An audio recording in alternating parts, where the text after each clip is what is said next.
Bonsoir à toutes et à tous, bonsoir et bienvenue. Nous sommes Anne Chevrel et Christophe Beroy de Médiation et Environnement et nous allons avoir le plaisir d'animer cette concertation Boulevard et Barrières et d'animer également cette soirée.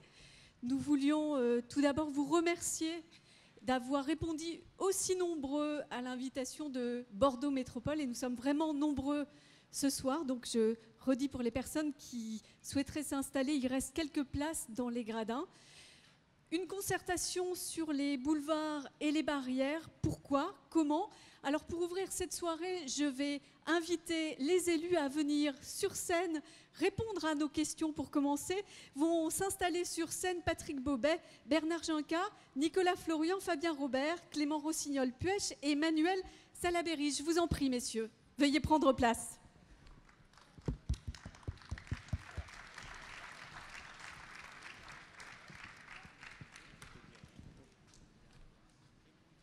Alors, nous n'avons pas fait de plan de table, installez-vous comme vous le souhaitez.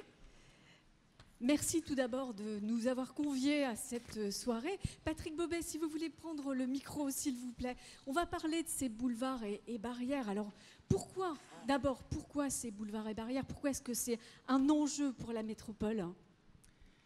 Alors, j'ai envie de vous répondre, pourquoi pas, pour commencer. Pourquoi ? D'abord parce que le maire de Bordeaux a eu cette très bonne idée de reparler des boulevards. Et quand on a parlé ensemble, je lui ai tout de suite dit c'est une excellente idée, il faut qu'on développe ça, mais surtout il faut que tout de suite on envisage d'étendre les boulevards qui existent déjà, qui en fait clôturent le port de la Lune, vous le savez tous, classé UNESCO, mais qu'on boucle ce boulevard par la rive droite également et que l'on crée donc un boulevard rive droite en associant bien sûr les villes de la rive droite et les maires de la rive droite. Donc l'enjeu, il est très important, c'est quand même les boulevards, c'est 13 km de boulevards, c'est 10 barrières. Il y a un enjeu capital en termes. Aujourd'hui, on vit les boulevards comme un axe routier. Il faut que l'on transforme ça en un axe à vivre, un axe de villégiature où on partage la vie ensemble, aux barrières en particulier, qui ont un intérêt, bien évidemment, de vivre ensemble, un intérêt d'habitat, d'urbanisme, de paysage aussi, pourquoi pas, mais aussi de services. Commercial, économique, culturel aussi, ne l'oublions pas, et de services publics que l'on connaît tous, stade, hôpital et ainsi de suite. Donc il y a un véritable enjeu de repenser ces boulevards pour les transformer de manière plus à vivre que routier systématique. Les questions que vous posez aujourd'hui et la concertation qui s'ouvre portent sur la rive gauche et pas la rive droite. Alors pourquoi rive gauche et pas rive droite ? Parce qu'il y a un petit décalage. Tout le monde sait très bien que les boulevards rive gauche existent. Il n'existe pas encore rive droite. Sur la rive droite, il y a des études qui ont déjà démarré, qui vont continuer durant toute cette année pendant qu'on lance la concertation rive gauche. Et dans un an, et c'est en accord avec les maires concernés de Senon, de Lormont et de Florac, évidemment, et de Bordeaux, qui concerne aussi la rive droite, mais aussi la rive gauche, nous sommes tous d'accord avec ces maires-là, de manière à lancer la concertation dans un an. Donc en fait, elle raccordera la concertation qui démarre aujourd'hui, qui est une concertation légale, obligatoire en quelque sorte. Ils nous raccorderont ceci dans un an. La concertation, elle va viser à dialoguer avec les habitants, les citoyens, à leur demander de répondre aussi à des questions. Quels sont les questionnements qui sont les vôtres, qui sont ceux de la métropole aujourd'hui, quant à l'avenir de ces boulevards ? Alors, soyons très clairs, nous on part d'une feuille blanche. On part de zéro dans notre esprit, on n'a aucun a priori, aucun tabou, on est prêt à tout entendre, tout écouter, tout retravailler, tout discuter. Ça, les choses sont très claires. On a quand même quelques objectifs, je viens un peu de les dévoiler. Nous considérons, avec le maire de Bordeaux en particulier, mais aussi mes collègues autour de moi, qu'il faut qu'on arrête de penser boulevard uniquement axe de circulation et de mobilité. Il faut aussi, encore une fois, qu'on le raisonne en termes d'espace à vivre, à échanger, à partager. Donc, action économique, je l'ai dit, action culturelle, pourquoi pas, il faut que l'on pense à ça. Sauf que je vois très bien que depuis 1 mois et demi que la concertation en ligne a démarré, le thème de mobilité revient énormément. Alors, ce n'est pas pour être à compte courant de ce que nos concitoyens pensent, mais il faudra qu'on se mette un peu d'accord. Je pense que nous devons vraiment aussi repenser la vie des boulevards en tant que telle.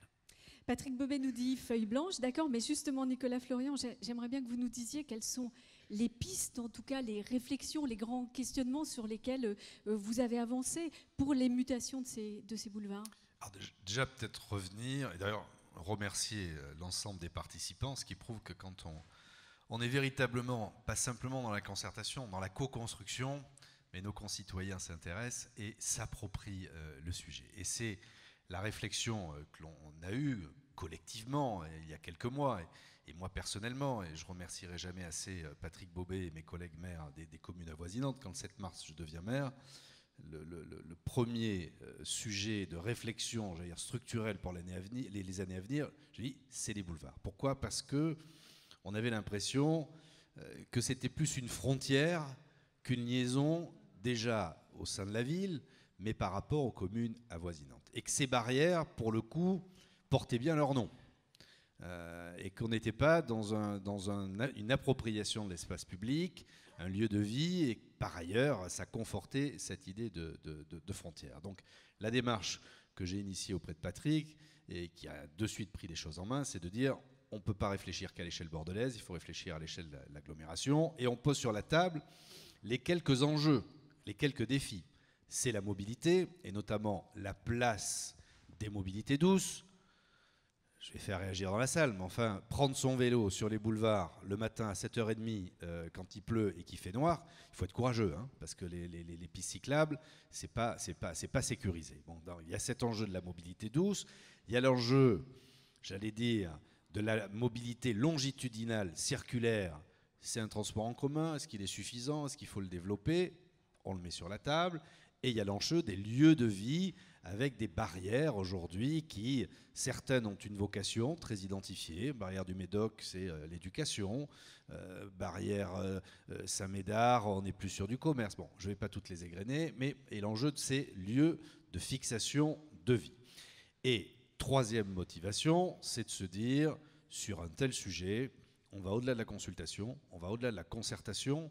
Concertation, ça veut dire qu'on vienne avec un projet tout ficelé, en disant voilà, on vous présente notre projet, qu'est-ce que vous en pensez ? Non, on est sur de la co-construction, et si nous on dresse des pistes de réflexion, c'est les habitants, qu'ils soient usagers des boulevards ou pas, qui doivent s'approprier et qui doivent nous donner aussi leurs priorités. Alors je vais attraper ce terme de co-construction parce qu'il y a évidemment Bordeaux et puis il y a les autres communes. Alors vos attentes, on les entend, et les attentes des autres communes. Emmanuel Salaberry, pour Talence, est-ce qu'il y a des attentes spécifiques par rapport à ce projet ?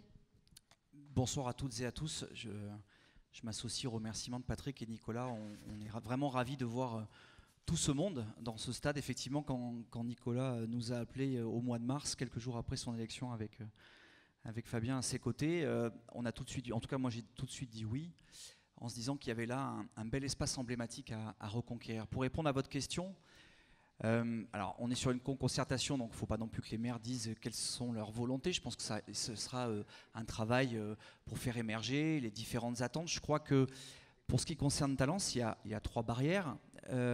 D'abord, c'est le fait d'envoyer un message.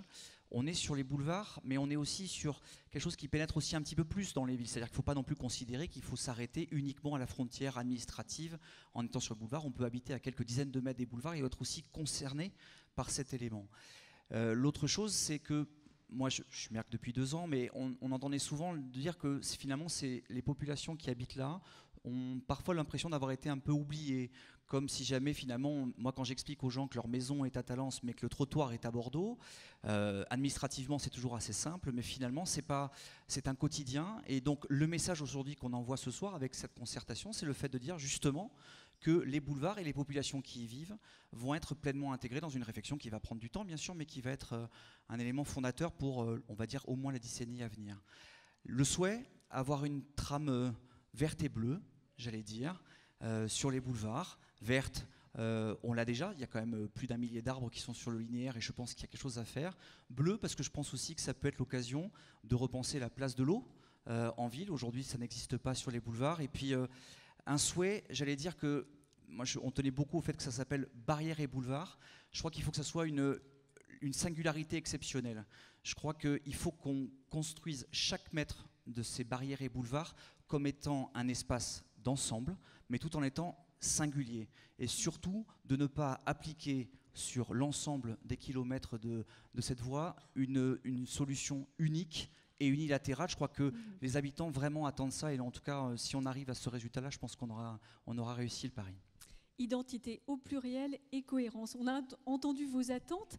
Et à Bègles, Clément Rossignol-Puech, des attentes particulières, vous vous retrouvez dans ce qui vient d'être dit ? Oui, bonsoir à toutes et à tous. Oui, je me retrouve dans ce qui a été dit. Il faut qu'on sorte de la fonction purement circulatoire des boulevards. Il faut qu'on insiste sur les transports en commun, sur les vélos, pouvoir circuler paisiblement à vélo, et également insister sur la végétalisation, ça a été dit. Retrouver un petit peu ces photographies d'antan quand on voyait que finalement au début du XXe siècle on pouvait prendre l'apéro sur les boulevards, ça se faisait facilement. Maintenant c'est inimaginable, les riverains des boulevards utilisent plutôt leur jardin de l'autre côté de la façade de pierre. Donc les boulevards, il faut que ça redevienne un lieu de vie emblématique au niveau de l'agglomération, un petit peu à l'image que ce qui a été fait sur les quais à Bordeaux. Je pense qu'il faut avoir une ambition très forte d'un point de vue urbaine. Alors sur Bègle, c'est d'abord la barrière de Bègle, puisque la concertation c'est barrière et boulevard. Donc l'enjeu principal, je pense, du côté sud des boulevards, c'est la barrière de Bègle, qui est une des barrières les plus dynamiques de l'agglomération, grâce à une très connue poissonnerie que je ne citerai pas. Mais vous êtes tous et toutes, vous connaissez bien ces poissonneries, parce que vous venez acheter votre poisson.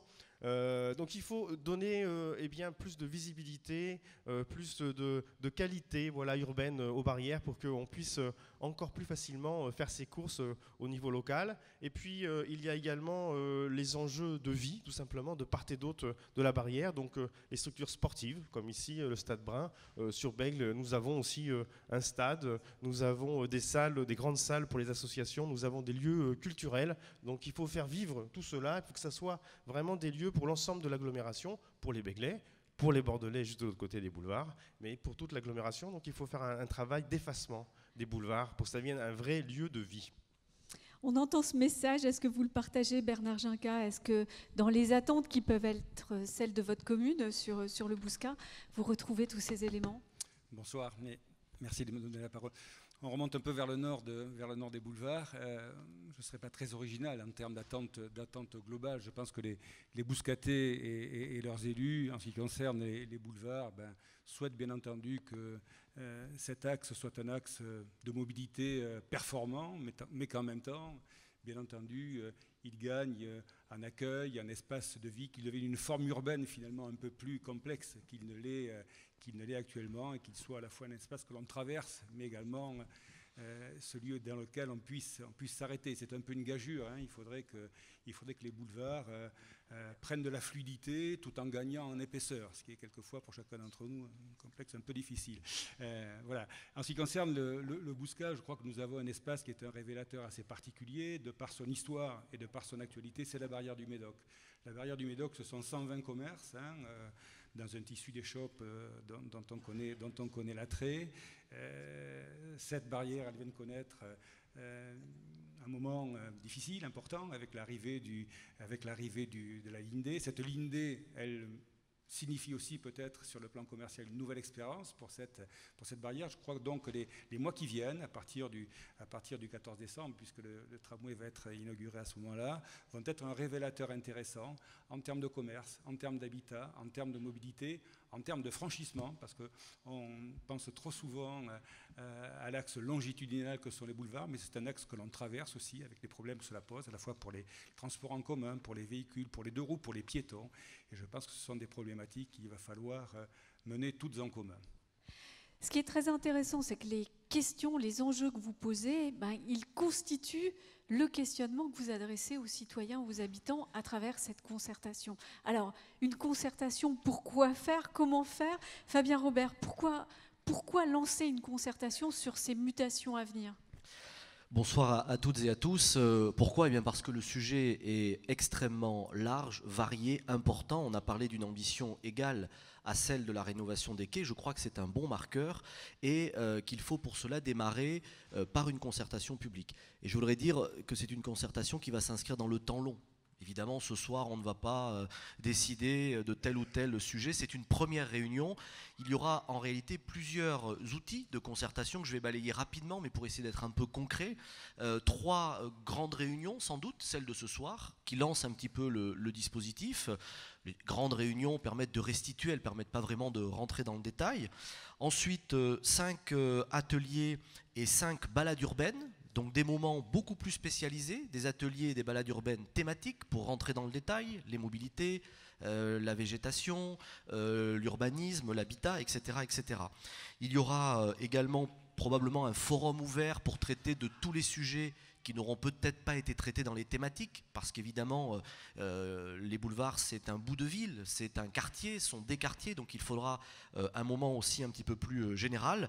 Et puis éventuellement même des ateliers d'approfondissement, c'est-à-dire que si on identifie des sujets avec vous qui méritent d'être traités avec beaucoup plus de précision, eh bien on pourra organiser d'autres réunions plus spécifiques. C'est un cycle, toute réunion confondue, qui va nous amener à avoir une restitution d'ici un an à peu près, hein, parce que ces réunions vont prendre du temps, il va falloir réellement mûrir un petit peu les idées, confronter nos avis, peut-être aller voir ce qui s'est fait aussi ailleurs.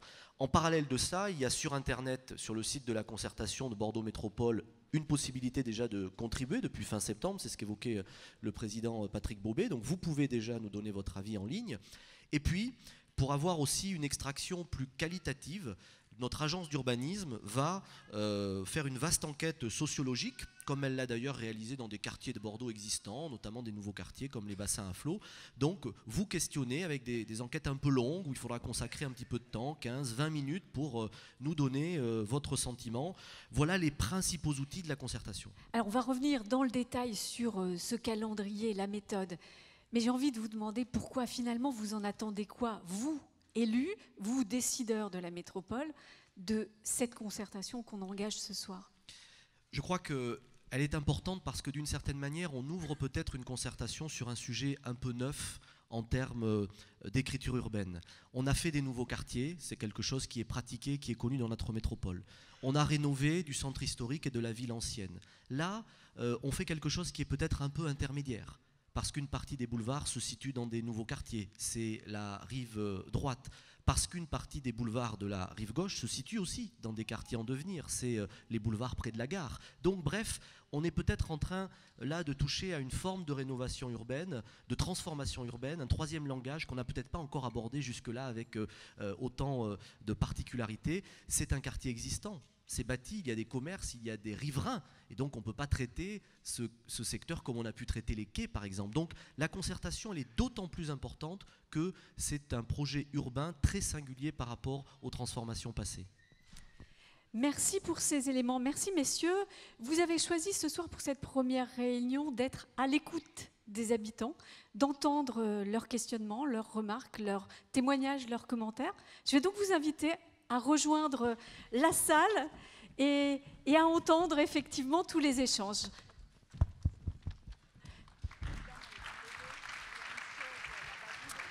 Merci, messieurs. Alors, avant d'entamer cette soirée, juste quelques éléments peut-être d'organisation, le mode d'emploi de nos échanges pour cette soirée. On vient d'entendre l'ouverture, le pourquoi de cette concertation. Je vais vous donner quelques repères sur la soirée. Nous prendrons dans quelques instants des repères sur le calendrier de la concertation. On va vous expliquer quel est le mode d'emploi, quelle sera la méthode. On vous parlera également des questions démocratiques et éthiques qui ont été posées pour cette concertation. Puis nous passerons la parole aux garants, les garants qui vont avoir à suivre, à observer cette concertation pendant l'année qui s'ouvre. Et sur la deuxième partie de la soirée, on entrera dans le vif du sujet, dans ce sujet des barrières et des boulevards, avec dans un premier temps des éléments de diagnostic qui nous seront présentés par la Urba, qui nous serviront de réflexion. Et puis ensemble, on échangera, on essaiera de faire émerger des thématiques centrales, celles qui sont les vôtres, en s'appuyant sur la consultation qui a déjà été lancée depuis quelques semaines déjà sur le site de la métropole, et vous êtes déjà relativement nombreux à avoir contribué, à avoir envoyé des témoignages, et nous en débattrons tous ensemble. Ceci devrait théoriquement nous amener jusqu'à 20h, sauf si, bien évidemment, vous nous autorisez à un petit débordement en fonction des échanges et des éléments que vous souhaiterez partager. Cette soirée, c'est la vôtre. Alors, n'hésitez pas à participer, à intervenir, à solliciter la parole. Il y a différentes modalités possibles. Vous pouvez bien évidemment nous faire signe et des micros vont circuler dans la salle. Donc si vous souhaitez intervenir, faites-nous de grands gestes et le micro viendra jusqu'à vous. Vous pouvez aussi choisir, si vous le souhaitez, de nous faire remonter par écrit les éléments que vous souhaitez soumettre à l'ensemble de l'Assemblée. Vous avez sur votre chaise des petits papiers qui ressemblent à ça. Donc n'hésitez pas, vous remplissez le petit papier. Mes collègues prendront les petits papiers que vous agiterez pour que nous fassions votre porte-parole. Et puis dernière modalité, si vous le souhaitez, vous pouvez aussi sortir vos téléphones portables. Oui, c'est une soirée où on peut faire ça, si vous le mettez en mode silencieux. Et nous envoyer vos questions et vos remarques par SMS. J'ai le téléphone relais ici. Vous avez le numéro sur les slides, donc si vous voulez envoyer des remarques et des réflexions par SMS, n'hésitez pas, vous pouvez également le faire tout au long de la soirée et nous ferons votre porte-parole. Voilà, je crois que j'ai fait le tour des éléments d'organisation de la soirée. Je ne sais pas si c'est clair pour tout le monde, si vous avez des questions. Alors je vous propose de commencer par les échanges autour de la concertation. Vous présentez en quelques mots la manière dont ça va se passer sur l'année qui s'ouvre. La méthode, tout d'abord. La méthode utilisée va être une méthode en 2 phases, qui va être organisée en 2 temps distincts. Une première phase qui est une phase qui va permettre de faire émerger les thématiques centrales qui sont les vôtres autour des boulevards et des barrières. C'est une phase qui vise à collecter les ressentis, les témoignages, les attentes, les besoins, les inquiétudes aussi autour de ces boulevards, avec différentes formes de consultation, de concertation, de participation. Vous avez peut-être déjà commencé à utiliser le forum en ligne, donc vous pouvez continuer pendant cette phase à envoyer vos remarques sur la consultation en ligne, c'est ouvert à tous. Vous pouvez aussi participer aux réunions publiques, la première a lieu ce soir, et vous allez pouvoir également participer à des ateliers de proximité. Tous ces ateliers de proximité, donc, ils commencent sur cette phase maintenant, qui devrait s'étaler jusqu'au mois d'avril. Et il va y avoir, Christophe, également sur cette première phase d'émergence des attentes, la constitution d'un comité de concertation. Si tu veux nous expliquer ce dont il s'agit. Bonsoir à tous. On est là sur ça a été dit, sur un processus au long cours. On a genre de chantier, une difficulté, c'est d'arriver à se projeter dans le pas de temps de projet. On ne l'a pas dit, mais ce qu'on pense aujourd'hui, là, c'est l'aménagement des boulevards dans 10 ans, dans 15 ans, on pense à un projet à long terme. Et la difficulté, c'est quand on est sur des phases d'émergence, on a des points de vue qui correspondent à ce que vous vivez aujourd'hui. Et donc, on est aussi obligé d'inventer des outils qui nous permettent de se projeter loin. Et donc, on a essayé de penser des outils qui vont nous permettre d'adapter quelque part nos propositions à un pas de temps lointain, ou en tout cas plus lointain, pour être sûr que les propositions qu'on va faire, la question qu'on va poser à l'automne prochain, soit une question qui permette de penser des boulevards à horizon de 30 ou 40 ans.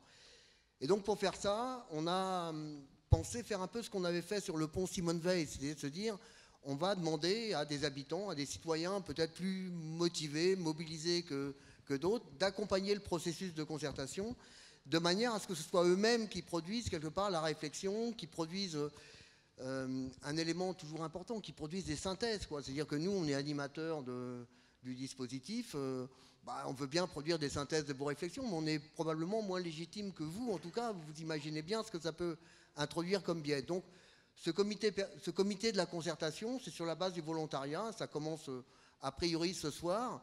C'est d'arriver pour la deuxième réunion publique à avoir constitué un groupe qui va travailler à l'approfondissement des thématiques, qui va mouiller la chemise et essayer, là pour le coup, de produire des recommandations plus étayées, plus fournies que le simple point de vue qu'on a les uns les autres sur les boulevards. Donc ce travail du comité de la concertation va vraiment se mettre en place à partir de la séance d'approfondissement, des ateliers d'approfondissement, et on a tranquillement jusqu'au mois d'avril pour se mettre en route, recruter tous ceux qui veulent bien participer. L'idée, c'est d'avoir un espèce de noyau dur d'habitants, de citoyens qui s'emparent vraiment de la question et qui acceptent petit à petit de l'approfondir de manière à ce qu'on sorte à l'automne prochain avec autre chose que des points de vue, mais des recommandations qui sont structurées, qui sont délibérées entre vous et qui soient suffisamment solides pour constituer la base d'un cahier des charges pour la métropole. Donc, si vous souhaitez participer à ce comité de la concertation, dès ce soir, vous pouvez y réfléchir et candidater. Nous vous donnerons les adresses pour nous écrire et être intégrés dans cette réflexion. Cette phase d'émergence, en dehors de ce comité de concertation qui va se mettre en place, il est ouvert à tous. Et vous allez, dans les semaines qui viennent, pouvoir participer à des ateliers de proximité. Des ateliers de proximité qui vont être organisés sur les différents quartiers et communes. Certains sont déjà programmés. Vous allez pouvoir, dans les semaines qui viennent, avoir 2 réunions qui sont d'ores et déjà programmées à Bègles, Bordeaux Sud. Vous avez également une réunion programmée à Talence, Bordeaux, Nantes, Saint-Genès. Ça ne marche plus? Si, c'est pas la bonne, c'est celle-ci. Voilà, on a les dates ici. Donc, les ateliers sont programmés pour les semaines qui viennent. Donc, en décembre, il y en a une sur Bègles, Bordeaux Sud, une autre sur Talence, Saint-Genès. Donc, en janvier. Et puis, d'autres ateliers auront lieu sur d'autres quartiers avant le mois d'avril. Donc, n'hésitez pas à participer à ces ateliers qui vont s'organiser en 2 temps. Une visite terrain, une découverte, et puis un atelier de réflexion participatif au cours duquel vous pourrez donner vos points de vue, vos ressentis. Tout ça s'organise jusqu'à la fin de cette phase 1 avec un forum ouvert. Et là aussi, Christophe, un forum ouvert, pourquoi faire? Là, je reprends ce que je disais tout à l'heure, c'est-à-dire que la difficulté de travailler sur un atelier, c'est qu'on va être beaucoup sur l'immédiateté, c'est-à-dire qu'on va donner notre point de vue sur comment on vit les boulevards, ce qui est tout à fait c'est à la fois légitime et important. Et par contre, ça nous met vraiment en difficulté pour se projeter sur du moyen, voire du long terme. Donc l'idée, et en plus, on a souvent dans ce genre d'exercice, nous pour l'avoir pratiqué dans d'autres dossiers urbains et dans d'autres territoires, on a des sujets orphelins qui sont tout à fait importants. Et donc l'idée du forum ouvert, c'est à un moment donné, sur une journée, on prend le temps d'avoir un autre espace d'échange qui nous permet d'approfondir ou des sujets qui ont été laissés de côté, dont on sait bien qu'à un moment ou à un autre, ils vont revenir ou qui présentent un intérêt en eux-mêmes. Là, on a bien vu qu'il y a dans ce que vous avez raconté, là tout à l'heure à la tribune, il y a des sujets comme les îlots de fraîcheur, qui probablement qui ne vont pas être abordés d'une façon suffisante dans les ateliers. C'est des sujets qui sont un peu lointains de nos préoccupations immédiates. Et ces sujets-là, il faut qu'on invente un espace pour pouvoir les traiter correctement. Donc l'idée du forum ouvert, qui est un espace de discussion assez libertaire, assez ouvert, assez productif, c'est pour traiter quelque part tous ces sujets orphelins et approfondir des sujets qui sont déjà sur des sujets de moyen terme. Alors ça, ce sera le forum ouvert, vous le voyez, au mois d'avril 2020. Ça permettra de clore cette phase d'émergence. On devrait arriver à la fin de cette première phase sur une identification des thématiques centrales pour les habitants. Une fois qu'on a fait ça, on n'a fait que la moitié du chemin. Il y aura donc la phase 2. Et cette phase 2 visera à approfondir ces thématiques et puis à les exploiter, à réfléchir ensemble aux solutions à apporter, aux questionnements posés. Et il s'agira donc, à travers des ateliers d'approfondissement, de co-construire des solutions, des réponses, des préconisations, des recommandations qui seront des recommandations citoyennes qui devraient s'organiser dans un document qui sera un document finalisant ce travail, qui sera un cahier des charges citoyen pour le plan guide de l'aménagement des boulevards. Donc à la fin de cette deuxième phase, en octobre 2020, on devrait avoir ce document, ce cahier des charges autour des boulevards qui sera un cahier des charges citoyen. Tout ça nous amène donc à octobre 2020. Hop, pardon, excusez-moi, je suis allée trop vite. Octobre 2020, avec évidemment un point d'étape qui aura lieu d'une part au mois d'avril, et puis une rencontre publique de synthèse qui sera organisée en octobre pour ces éléments-là. Voilà pour l'organisation générale, le calendrier, la méthode. Je vous ai dit aussi qu'il y avait une question de fond, qui est une question démocratique et une question éthique, évidemment attachée à la concertation. Alors, cette question a été réfléchie, évidemment, sur cette concertation qui se lance. La première question qui a été posée, Christophe, c'est la question de la place des élus dans ces ateliers et dans cette démarche de concertation. Alors, ça a été tranché pour plusieurs raisons.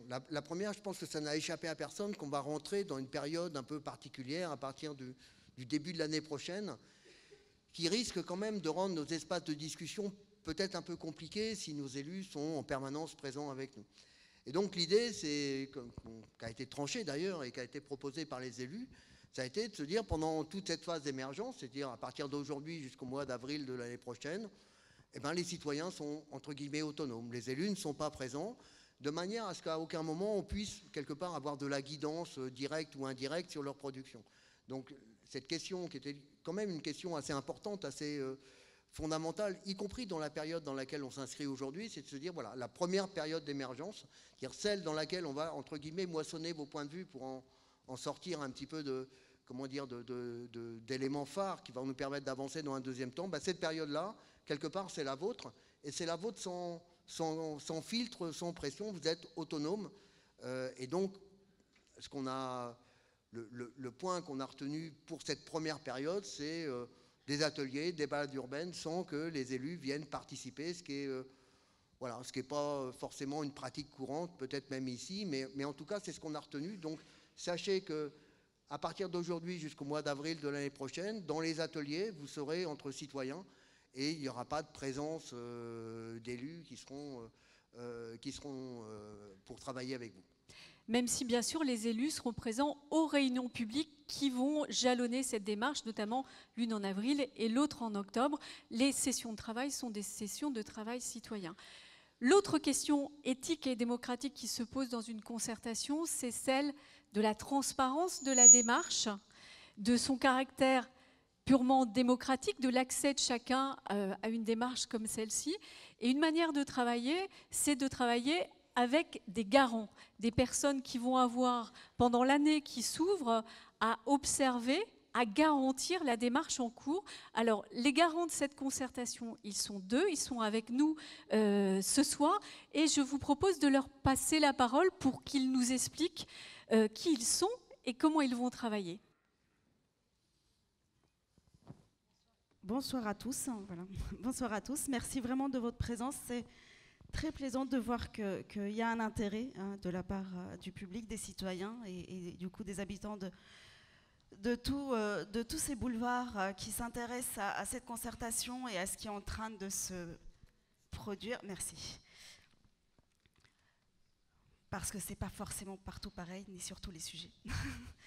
En tant que garante, j'ai effectivement bien l'expérience de ce genre de choses et parfois de voir des salles vides. Donc c'est pour ça que je vous félicite et je vous encourage à continuer, y compris sur d'autres sujets, parce que la chose publique, elle vous appartient. Et c'est aussi notre rôle aujourd'hui, ce soir, en tant que garante. Donc moi, je suis Paola Orozco-Suel, garante de concertation agréée par la Commission nationale du débat public. Et mon collègue Walter Arcadi, qui a également le même rôle ce soir. Même si cette concertation aujourd'hui n'est pas sous l'égide de la CNDP, donc de la Commission nationale du débat public, nous avons un rôle de mission, notre mission est de respecter les valeurs et les principes de cette commission, et je vais vous expliquer un peu de quoi il s'agit. La Commission nationale du débat public est une instance indépendante des pouvoirs publics, de l'État, du gouvernement, qui vise à garantir le droit, parce que c'est un droit, du citoyen de s'informer et de participer à l'élaboration de la décision sur tout projet qui a un impact sur l'environnement et par conséquent aussi sur le cadre de sa vie, sur son cadre de vie.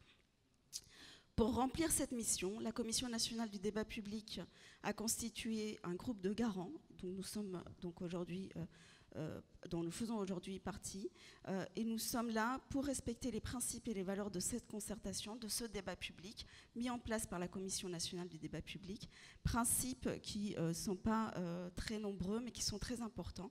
D'abord, nous sommes neutres vis-à-vis de ce projet, nous n'avons pas d'avis, nous n'avons pas d'opinion, ce n'est pas notre avis ni notre opinion qui compte ce soir. Nous sommes également indépendants du maître d'ouvrage, donc aujourd'hui de la métropole. Nous n'avons pas de lien direct, ni d'intérêt, ni de près, ni de loin, ni avec le projet, ni avec le maître d'ouvrage. Et nous sommes là pour qu'il y ait de la transparence dans ce processus, la transparence dans l'information qui vous est fournie, dans l'accessibilité à cette information, et de la transparence également dans les échanges entre les uns et les autres. Nous sommes également ici pour veiller à ce qu'il y ait une équivalence, c'est-à-dire que qui que vous soyez, d'où que vous parliez, votre parole puisse être entendue, puisse être relayée. Et nous sommes également ici pour veiller à ce qu'il y ait de l'argumentation. C'est très important pour enrichir le débat, parce qu'il ne s'agit pas de dire j'aime ou j'aime pas, parce que ce n'est pas la question. La question, c'est de participer à un dialogue. Et pour que ce dialogue ait lieu, pour que ce débat existe, l'argumentation est essentielle.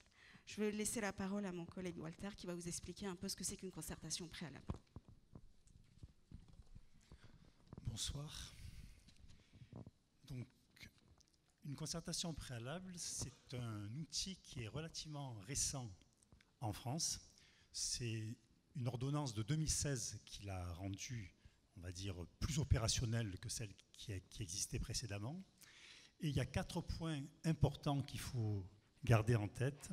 La première, c'est qu'elle est suffisamment faite en amont pour traiter de l'opportunité du projet. Ça, c'est important. C'est-à-dire, on ne concerte pas quand le projet est déjà bouclé, pour parler clair. Et sur quoi on concerte? Sur les objectifs, les caractéristiques de ce projet, de tout niveau, tous les enjeux socio-économiques, les impacts sur l'environnement, sur l'aménagement du cadre de vie, etc. Donc, rien n'est laissé en dehors de la concertation. Tout peut être dit pendant cette concertation qui, je le répète, est faite suffisamment en amont pour que du coup, ça ne soit pas trop engagé. Deuxième élément intéressant, c'est que le maître d'ouvrage, nécessairement, quand il lance quelque chose, il a des idées sur le projet. Elles ont été formulées tout à l'heure et c'est tout à fait légitime. Mais quand une concertation est ouverte, on peut débattre de solutions alternatives. C'est-à-dire, il y a effectivement des idées qui sont posées, mais on peut en proposer d'autres. On peut même aller jusqu'à évoquer, je ne pense pas que dans ce cas-là, ça sera le cas, mais c'est important pour d'autres projets, l'option 0, c'est-à-dire supprimer, revenir en arrière et ne pas faire le projet lorsqu'un projet est effectivement extrêmement délicat.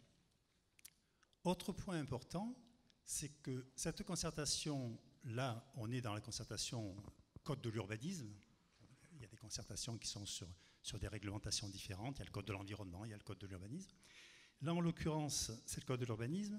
Mais ce qui est intéressant, c'est que cette concertation préalable qui est, on va dire, bouclée dans un calendrier donné, il y a une délibération qui la lance et il y aura une délibération qui va la clore à un moment donné. Elle s'inscrit, et c'est depuis les ordonnances de 2016, dans un continuum de concertation qui peut démarrer, y compris avant, et surtout qui peut continuer après.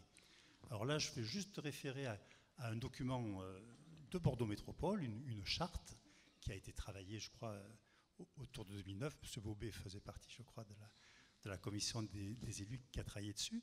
Et vous allez très loin dans cette charte parce que ce continuum, vous l'emmenez jusqu'à la suite de la concertation préalable, l'enquête publique, la conception du projet, la gestion du projet.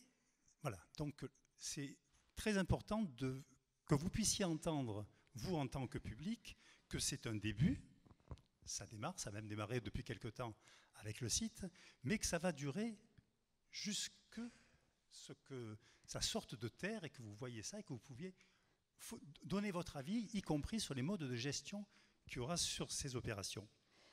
Et puis, élément final, du point de vue au moins de l'engagement qu'on a nous en tant que garants, c'est que sur cette concertation préalable, on écrira un bilan qui sera le bilan de la concertation, qui sera rendu public, et bien évidemment le maître d'ouvrage, lui, fera son propre bilan, et vous aurez ces éléments-là d'appréciation sur ce temps de travail qu'on a estimé à 1 année. Merci beaucoup. Merci à tous les deux. Oui, Paola ? Oui, je voudrais rajouter un dernier élément, c'est que comme cette concertation n'est donc pas sous l'égide de la CNDP, de la Commission nationale du débat public, qui est celle qui va nommer les garants qui vont donc garantir les processus de concertation sur les projets donnés, nous avons été nommés parce que c'est un choix de faire cette concertation qui est considérée comme volontaire, et c'est un choix aussi volontaire qu'elle soit sous l'égide de garants nommés dans ce cas-là par le Conseil de développement de la métropole de Bordeaux en fait. C'est eux qui ont choisi donc les garants de concertation parmi une liste qui est donc publique sur le site de la CNDP. Vous pouvez aller vérifier si ça vous intéresse de connaître donc le rôle et la mission des garants. Et nous avons été choisis parce que justement neutralité, indépendance vis-à-vis du maître d'ouvrage et donc une expérience aussi en démarche de concertation. Voilà. Oui, mais Walter. Juste pour achever, donc bien évidemment, aujourd'hui, ce soir, vous pouvez nous interpeller, hein, on est là pour ça, mais vous pourrez le faire pendant toute la durée de la concertation, soit en direct lors de nos rencontres, soit avec l'adresse Internet qui apparaît ici. Il y aura aussi une adresse postale qui est possible pour ceux qui n'auraient pas éventuellement Internet. Voilà. Bonsoir. Et il y a déjà des questions qui s'adressent à vous et puis aux organisateurs. Les questions commencent à affluer, elles sont nombreuses. Ce que je vous propose, c'est de commencer par les questions qui portent sur la démarche, sur la concertation à proprement parler. Tout d'abord, il y a aussi des questions qui portent sur les boulevards. Ce sera la deuxième partie de notre soirée. Alors, je vous en prie, faites-nous signe si vous souhaitez le micro. J'ai déjà des questions très concrètes qui sont arrivées par SMS. Je vous en livre une pour commencer. Je me lance avant que vous y alliez. Les questions de financement. Comment sera financé ce grand projet? Alors, on peut la lire à double niveau. Les travaux des boulevards ou la concertation? Qui veut répondre à cette question-là? Le financement de la concertation, tout d'abord. Christophe?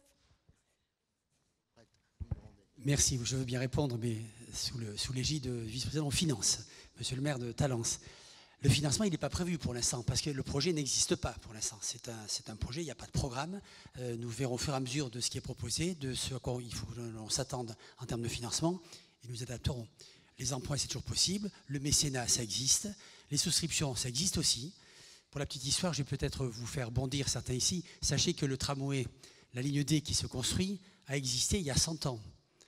Quand on sait la délicatesse avec laquelle les commerçants de la barrière de Médoc ont accueilli ce nouveau projet, c'est quand même cocasse de se souvenir qu'il y a 100 ans, ce sont les commerçants qui eux-mêmes ont financé une grosse partie du tramway de l'époque par souscription. Donc ça existe aussi. Donc tout est ouvert en termes de financement, mais encore une fois, il faut qu'il y ait un vrai projet avec un programme, ce qui n'est pas le cas encore ce soir. Merci beaucoup. Alors, une autre question peut-être pour les garants. Les recommandations du comité de concertation seront-elles cadrées par un bureau d'études spécialisé? Quel sera le poids de ces recommandations dans les discussions prises? Alors, ça pose quand même la question du poids de la concertation. Je vous la relis si vous voulez. Les recommandations du comité de concertation seront-elles cadrées par un bureau d'études spécialisé? Quel sera le poids de ces recommandations dans les décisions prises? Et il y a plusieurs questions qui vont dans ce sens. Quel est le poids de nos opinions? Et je vais vous en relire d'autres. Concertation et idées émergentes ne ressemblent-elles pas au cahier de doléances, à savoir aucun retour vers les citoyens et un pouvoir qui décide finalement tout seul? Ça pose la question. Il y en a plusieurs, je ne les cite pas tous, mais plusieurs messages posent la question du poids de ce que vous allez nous dire, à la fois dans la phase 1 et dans la phase 2 sur la décision finale. Peut-être les garants sur la méthode et éventuellement, messieurs les élus, si vous souhaitez ajouter un mot. Oui, je pense que vous pouvez tout à fait compléter notre réponse parce que, alors, comment ça se passe? Très clairement, on est dans un pays où les élus ont donc le droit de décision et y compris quand la concertation est sous l'égide de la Commission nationale du débat public, la décision finale appartient au maître d'ouvrage. Donc en l'occurrence, nous, en tant que garant, on n'a pas de pouvoir sur la décision elle-même. En revanche, et c'est ça qui est très important, on est aussi un pouvoir de recours pour les citoyens et on est un pouvoir avec un bilan de concertation de engager le maître d'ouvrage, quel qu'il soit, public ou privé, à répondre aux questions qui ont été posées, mais aussi à expliquer et à motiver les choix qu'il a faits et les raisons pour lesquelles il a tenu ou pas compte de la participation du public. Nous, là-dessus, on a effectivement un rôle qui est réel. Et donc c'est pour ça qu'aujourd'hui, je pense, et je le souhaite, on a été sollicité par le Conseil de développement, mais également en concertation aussi, j'imagine, avec la métropole. C'est pour que ce droit à faire entendre cette parole puisse être exercé. Et donc ça va être notre rôle. Et ça, on peut vous garantir qu'on le mettra à l'œuvre. Merci. Est-ce que vous voulez ajouter un mot ? Non, je crois qu'il faut être tout à fait conscient qu'on n'a pas lancé une concertation pendant une année entière avec un nombre public et ça va se renouveler X fois pour après ne pas en tenir compte. Enfin, ça serait invraisemblable, incohérent et inadmissible même de faire ça. Donc non, on est là pour vous écouter et si on vous écoute, c'est qu'on mettra en phase et en forme ce que vous nous avez dit, bien évidemment, avec des bureaux d'études, des ingénieurs et des techniciens, parce qu'on n'est pas tous ingénieurs et techniciens, on a besoin de s'écouter les uns les autres. Voilà, donc la bonne volonté, sachez qu'elle est du côté des élus et je parle au nom de tous mes collègues maires ce soir. Merci beaucoup. Walter ? Oui, juste un petit complément, parce qu'il a été évoqué un comité de concertation, et je crois que dans la question, il était question de comment s'articulent les points de vue des différentes personnes avec ce comité de concertation. En fait, les choses ne sont pas encore totalement arrêtées. Voilà. Ça va être une concertation évolutive, y compris dans les outils, mais ce qui est certain du point de vue des garants, c'est que c'est tous les points de vue qui sont importants. Même s'il y a une instance qui est tout à fait légitime et intéressante, un comité de concertation où il y aura une certaine densité, un travail suivi, etc., ça ne captera pas la totalité des points de vue qui se diront, qui se formuleront en dehors. Voilà, ça c'est quelque chose de très important. Il n'y aura pas un tri. Il y a véritablement une prise en compte de la totalité des points de vue. Ça, c'est un élément. Alors, ce n'est pas facile d'un point de vue écriture, mais c'est le sur quoi les garants tiennent pour pouvoir effectivement tenir compte le plus possible de l'ensemble des avis, y compris des avis, bien sûr, divergents. Voilà, c'est bien évidemment pour pouvoir avoir l'ensemble des points de vue. Merci. Alors, on va prendre une toute dernière question sur la méthode avant de passer au fond. Monsieur, je vous en prie. Oui, si je comprends bien, vous avez un rôle de médiateur entre les élus et puis les citoyens.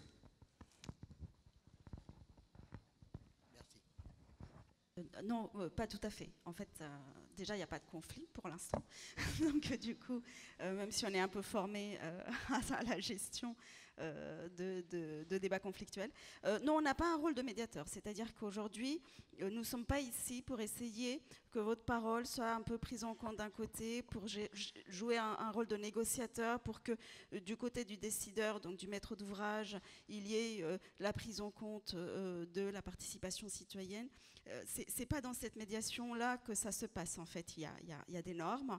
Encore une fois, même si la concertation aujourd'hui n'est pas sous l'égide de la Commission nationale du débat public, il y a le code de l'urbanisme, le code de l'environnement qui, quand même, contraignent un minimum le décideur à expliquer et à motiver les raisons de son choix.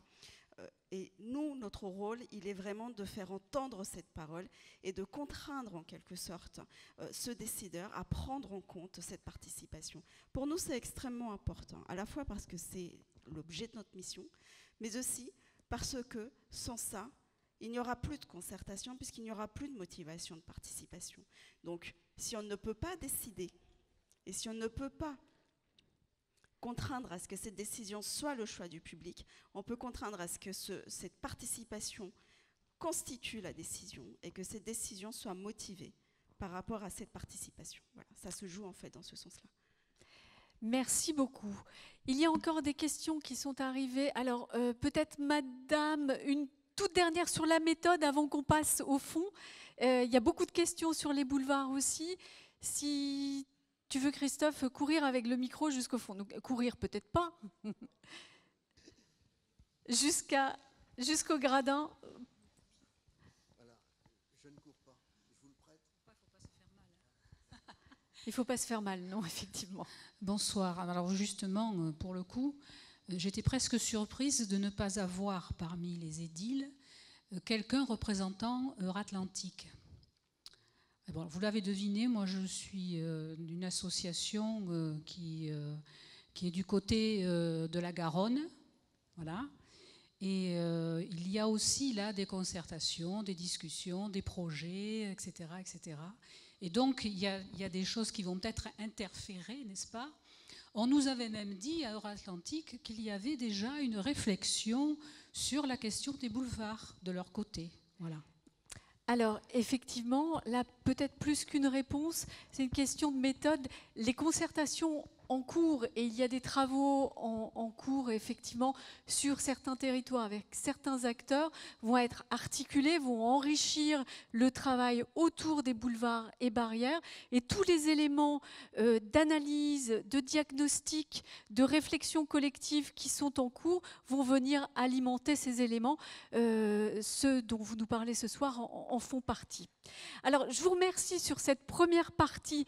Vous avez envoyé beaucoup de messages, je ne peux pas tous vous les lire. Je voulais simplement vous dire que l'ensemble des messages papier, SMS que vous avez transmis vont être communiqués à la fois au garant et à Bordeaux Métropole pour la suite de ce travail.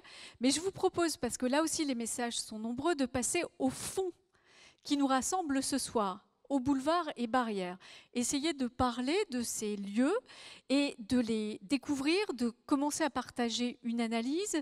Avant de vous passer la parole sur vos ressentis, ce que je vous propose, c'est de découvrir avec Jean-Christophe Chandanson et Céline Rasselet un diagnostic, celui de l'A-Urba, celui qui a été mis en place, travaillé ces dernières semaines pour essayer de voir où étaient les enjeux. Je vous en prie, prenez place.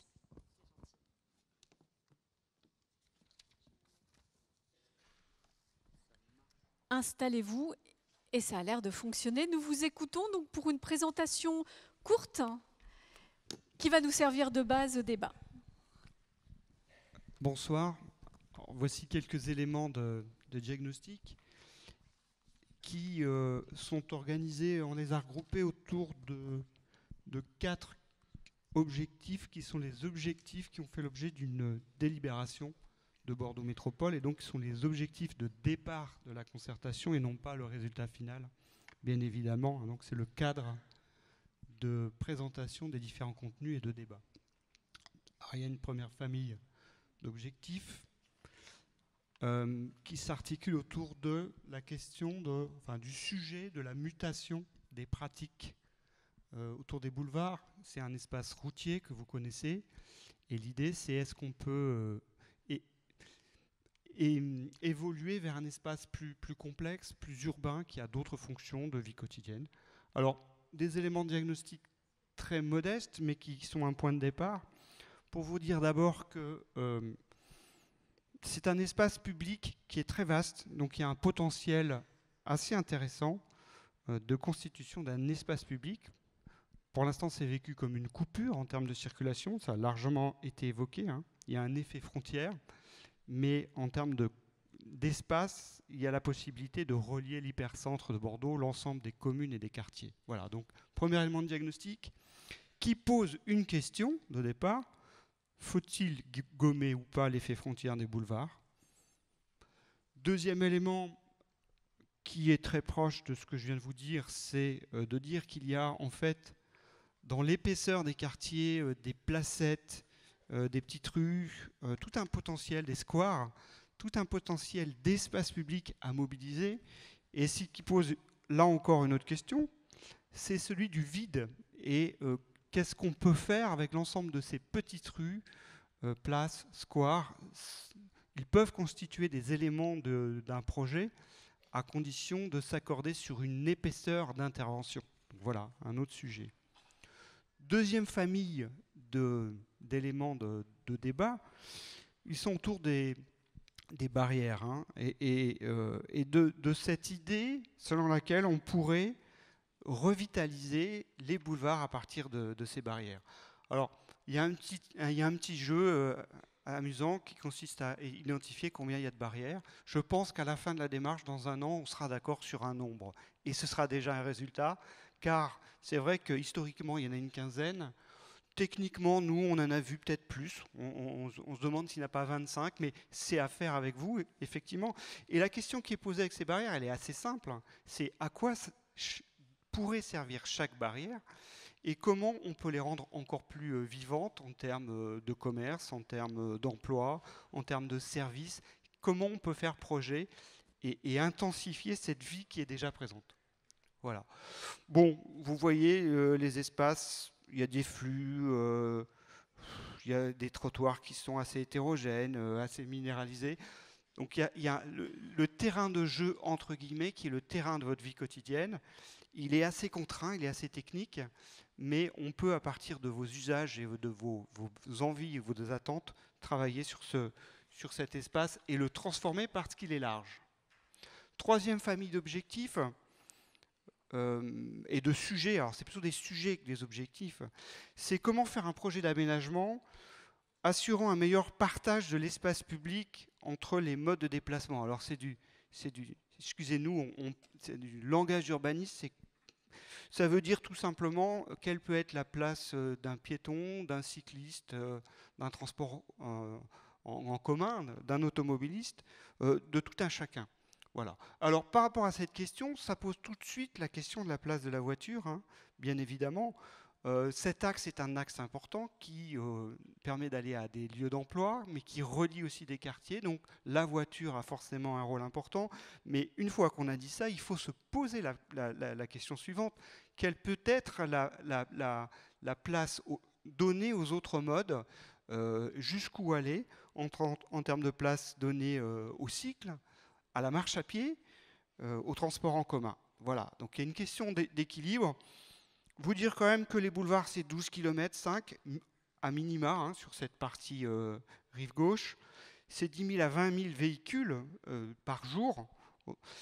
C'est 30 lignes de bus, c'est 5 lignes de tramway, enfin, pardon, 3 lignes de tramway, mais c'est 5 traversées des boulevards. Hein. Avec la ligne D, il y aura une 6e traversée. Donc vous voyez que toutes les fonctions sont présentes. Alors si on continue un petit peu, alors les cartes ne sont pas très lisibles, on s'en excuse. Vous dire quelque chose de très simple, c'est que ces boulevards sont déjà attractifs pour les piétons. Lorsque on fait le calcul en temps de déplacement, si vous partez des boulevards et si vous allez jusqu'au centre d'agglomération, vous mettez 15 minutes. Et si vous allez des boulevards jusqu'à une centralité extra-boulevard, c'est 20 minutes. Voilà, donc il y a une question de la marche à pied. Même chose sur les transports collectifs, on l'a évoqué, il y a un certain nombre d'axes de transport collectif, et donc comment améliorer l'attractivité des pôles intermodaux. Je passe et je termine sur la 4e famille, c'est la famille des rives, hein, de l'occupation des rives et du patrimoine. Donc là, c'est l'idée qu'il y a un patrimoine, il y a de l'architecture, il y a du paysage, il y a des fonctions, il y a de l'habitat, de l'activité, des loisirs. Qu'est-ce qu'on fait avec tout ça? Comment on le valorise? Alors, il faut... Ça marche plus? Si, ça marche. Il faut dire qu'il y a déjà, et vous voyez en rouge, surtout sur la partie ouest des boulevards, des espaces patrimoniaux classés importants. Donc il faut faire quelque chose avec ce patrimoine. Le conserver, le valoriser, mais aussi, il faut aussi avoir une expression de modernité, d'audace dans un certain nombre de quartiers. Dernière image avant-dernière image qui est un peu compliquée, pour vous dire qu'il y a une diversité, il y a des échoppes, des zones mixtes, des zones d'activité. Ça veut dire quoi? Ça veut dire que on a fait l'exercice, mais c'est à vous de le faire, c'est à nous de le faire collectivement, d'imaginer sans doute et de définir un séquençage. C'est très important, on est sur 12 km et demi, donc il va falloir définir, obtenir au final une distinction de séquence dans laquelle des orientations spécifiques, des actions spécifiques seront à définir. Voilà. Vous dire aussi que accessoirement, on est sur non, c'est pas accessoirement, on est sur 1000 arbres, ça a été évoqué, on est sur 300 000 m² d'espace public. Sur les boulevards, c'est important, et donc il y a la place du végétal, il y a la place de l'environnement, il y a la place de la nature, le défi environnemental qui est posé. Là, vous avez une image de Barcelone, hein, on n'est pas sur les boulevards, et ça pose la question effectivement du bruit, etc. Donc, comment gérer cette question? Les logements, 80 000 habitants, un peu partout, donc une grande mixité. Les habitants sont partout. L'emploi, même constat. Alors, le chiffre, alors c'est à 500 mètres, hein, autour des boulevards. Le chiffre, c'est à peu près 50 000 emplois. Hein. Donc, il y a beaucoup d'emplois, il y a beaucoup d'habitants, il y a une mixité fonctionnelle. Voilà, donc c'est un territoire qui est complexe, qui est traversé par des gens qui ne font que le traverser, qui est habité par vous, qui est un territoire de destination pour les emplois, et il va falloir concilier toutes ces pratiques. Pour finir, dire qu'il y a plein d'équipements, bien évidemment, des squares, des hôpitaux, une vingtaine de parcs, etc. Donc la ville est là. Il y a aussi, bien évidemment, des services. Donc tous les attributs de la ville et de sa mixité sont là. Voilà, c'était pour vous donner quelques éléments vous montrant finalement la grande complexité de ce territoire et l'impossibilité d'avoir une réponse unique. Il faudra avoir des réponses cohérentes, mais aussi adapter cette complexité. Merci. Voilà, merci.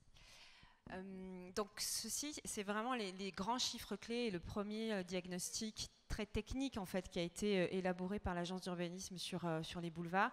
Et évidemment, il est en cours de complément. Et surtout, ce qui lui manque à ce diagnostic, c'est toute la partie sociologique, retour d'expérience. Et c'est de cette manière-là que la métropole a souhaité qu'on complète ce premier diagnostic qui est très, très chiffré, très fouillé, mais qui n'est pas complet. Et donc l'objectif pour nous dans cette première phase, ça va être aussi de l'enrichir de vos expériences. Et donc on a décidé ensemble de bâtir une méthode qu'on a déjà éprouvée sur d'autres quartiers qui croise plusieurs techniques en fait, de recueil de la parole habitante, parce que c'est ce qui constitue finalement le matériau principal pour aborder cet objet urbain. Donc on va lancer quatre sujets. Donc il y aura une enquête en ligne qui est ouverte dès ce soir, à laquelle vous pouvez répondre. Une enquête en ligne qui est ouverte à tous les usagers, qu'ils soient occasionnels ou réguliers des boulevards, que vous soyez habitant, ou que vous ayez utilisé les boulevards un jour et puis plus jamais, et puis peut-être que vous avez quand même des choses à nous dire. Et là, l'objectif, c'est vraiment de revenir sur votre expérience de ces lieux, voilà, ce que vous en retenez, mais à la fois des boulevards et des barrières.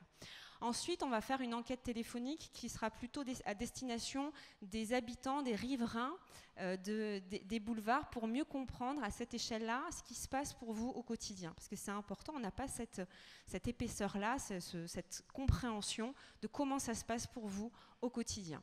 Et ensuite, ça nous permettra de constituer avec les volontaires des groupes focus autour des thématiques les plus récurrentes qu'on aura pu recueillir, à la fois sur ce questionnaire en ligne quantitatif et puis avec l'enquête auprès des riverains.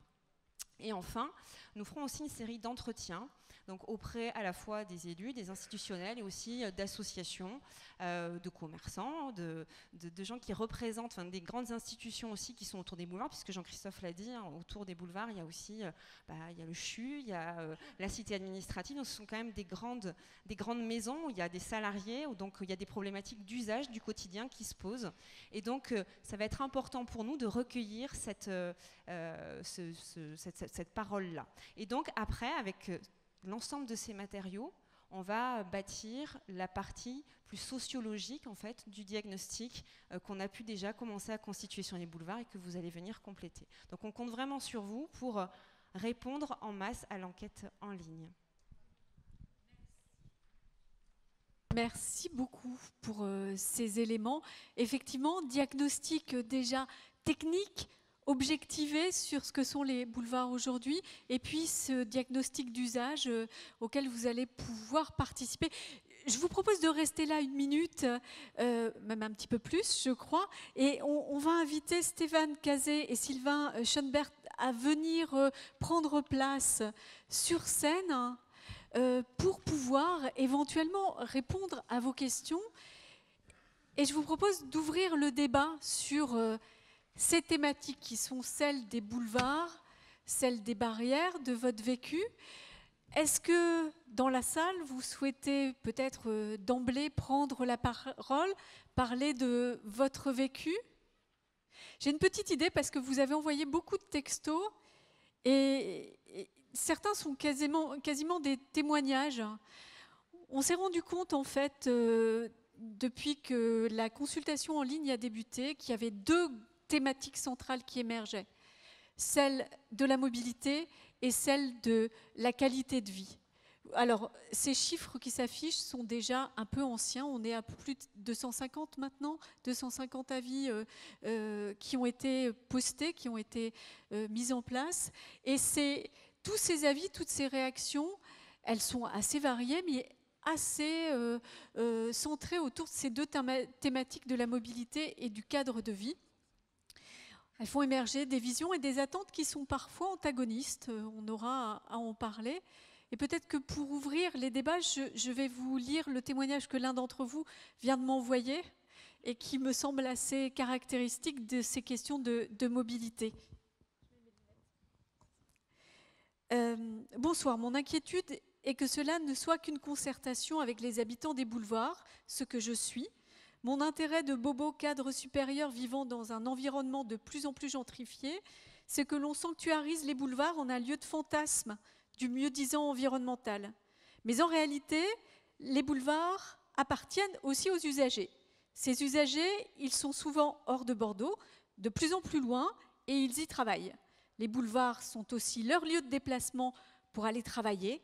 Moi, tous les matins, je râle sur mon vélo en mettant 15 minutes tout fier de ne pas polluer.